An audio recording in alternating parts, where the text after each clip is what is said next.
조선 왕조 오우 100명.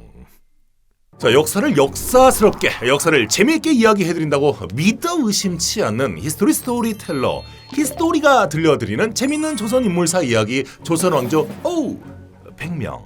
자, 오늘은 세조가 단종을 몰아내고 왕위에 올랐을 때 사육신처럼 목숨을 내놓지는 못했지만 살아서 끝까지 단종에 대한 충심과 절개를 지킨 생육신, 그 생육신을 대표하는 매월당 김시습의 이야기를 이어가 봅니다. 조선 왕조 오우 100명. 자, 매월당 김시습. 이 김시습은 어릴 때부터 천재였습니다.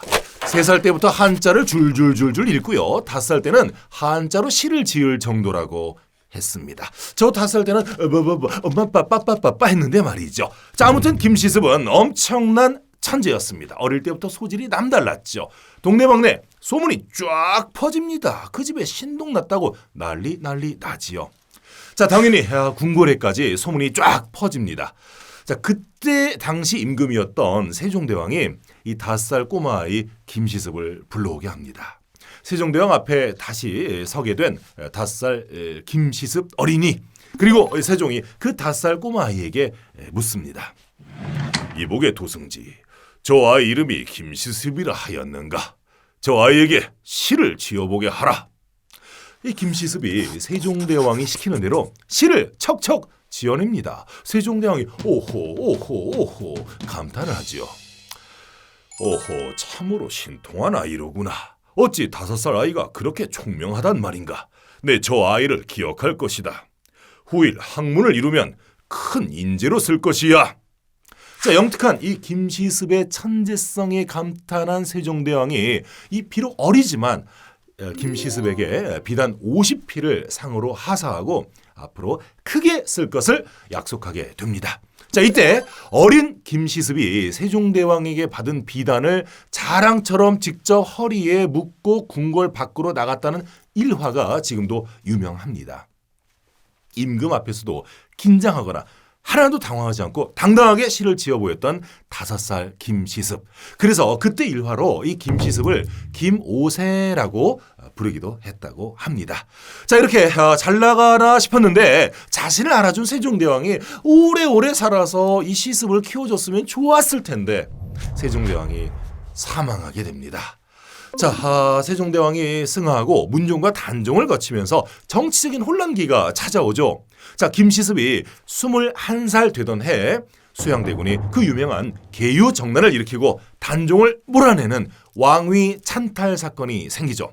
자, 김시습은 귀양 갔다가 이 죽음을 당한 단종 소식을 듣고 애도합니다. 전하, 어린 전하께서 온갖 고초를 다 겪으시고 숙부에게 왕위까지 찬탈당하시다니요. 전하, 이 비통한 마음 금할 길이 없사옵니다. 그리고는 스스로 머리를 깎고 승려가 돼서 전국을 떠도는 삶을 살게 됩니다. 세조가 왕위에 올라서 성산문 등 사육신을 중심으로 자신을 죽이려 하는 음모를 알게 되죠. 성산문을 비롯한 사육신은 이 일로 목이 베어서 거리에 목이 걸리는 효수형과 또 사지가 찢기는 이 거열형을 받게 됩니다. 참혹하게 찢겨진 시신이 나뒹굴고 역적 중의 역적인 사육신의 시체를 누가 거두려 하겠습니까? 세조에게 들켰다가는 같이 역적으로 몰려서 죽음을 면치 못할 수 있거든요. 자, 이때 목숨 걸고 이분들의 시신을 수습한 사람이 단 한 분 나섰으니 바로 그분이 매월당 김시습이었던 겁니다. 사형을 당한 곳이 지금 서울시 용산구 이촌동의 새남터라는 곳인데요. 이곳이 당시 조선시대에 이제 사형을 집행하던 곳이었거든요. 김시습이 이곳에서 눈물로 이 사육신 이분들의 시신을 수습해서 지금 노량진에 묻어주게 됩니다. 나라의 충신들이 어찌 이런 비참한 죽음을 당한단 말인가. 참으로 비통하고 비통하도다. 내 이분들을 양지 바른 곳에 모시고 넋을 기를 것이다. 이 사육신은 나중에 조선 후기 숙종 임금 때 복권이 되는데 이때 사육신의 묘가 제대로 조성돼서 오늘날 지금 여러분들 잘 아시는 노량진에 있는 사육신 공원에 이르게 되는 거죠. 이게 다 이제 김시습 덕분이었다는 것. 자, 이런 김시습을 비롯해서 원호, 이맹전, 성당수, 조려, 남효온까지 살아서 단종에 대한 충심을 지키며 관직에 오르지 않고 세조의 등을 돌렸던 이들을 생육신이라고 하죠. 자, 비록 사육신처럼 목숨을 잃진 않았지만 살아서 그 충심을 다했던 6신하, 그들이 바로 생육신이었던 겁니다. 자, 생육신은 모두 시골에서 조용히 그 여생을 마감하게 됩니다. 살아서는 세조가 있는 궁궐 쪽을 향해서는 앉지도 않았다고 합니다. 김시습은 이후에 그 유명한 방랑 시인의 삶을 살게 됩니다. 이 집신이 마르고 닳도록 전국을 떠돌면서 산천 유람의 길을 떠납니다. 그리고 산은 산이요 물은 물이로다 하면서 무려 2,000편이 넘는 많은 시를 쓰게 됩니다. 특히 이제 관서지방을 둘러보고 쓴 탕요 관서록, 또 관동지방을 둘러보고 쓴 탕요 관동록, 호남지방을 둘러보고 쓴 탕요 호남록 등을 작성했고요. 경주 남산에 금호 산시를 짓고 입산을 하게 됩니다. 자, 여기에 칩거하면서 매월당이라는 그 유명한 호를 쓰게 되고요. 바로 이때 김시습하면 떠오르는 금호 신화를 집필하게 되는 겁니다.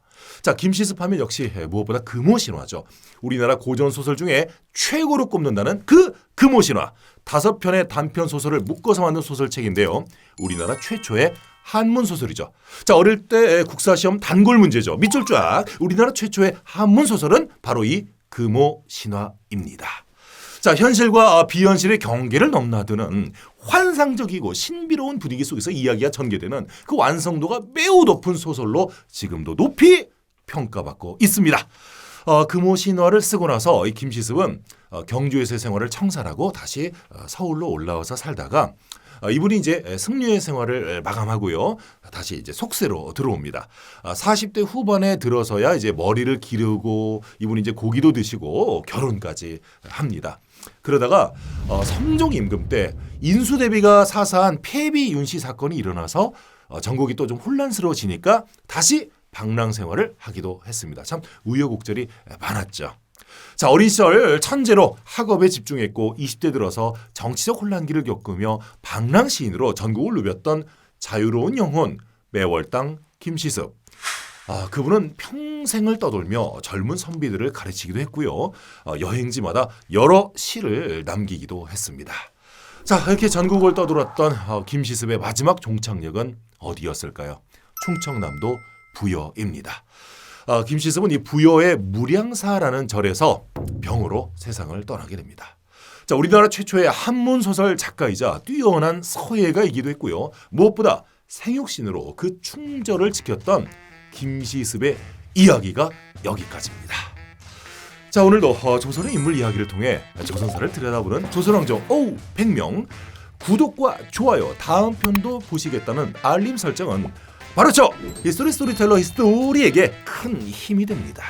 많은 의견도 살포시 남겨주시기 바랍니다. 보시고 가면서 좋아요 잊지 마시고요. 오늘도 애정 어린 마음으로 들어주신 여러분 대단히 감사합니다.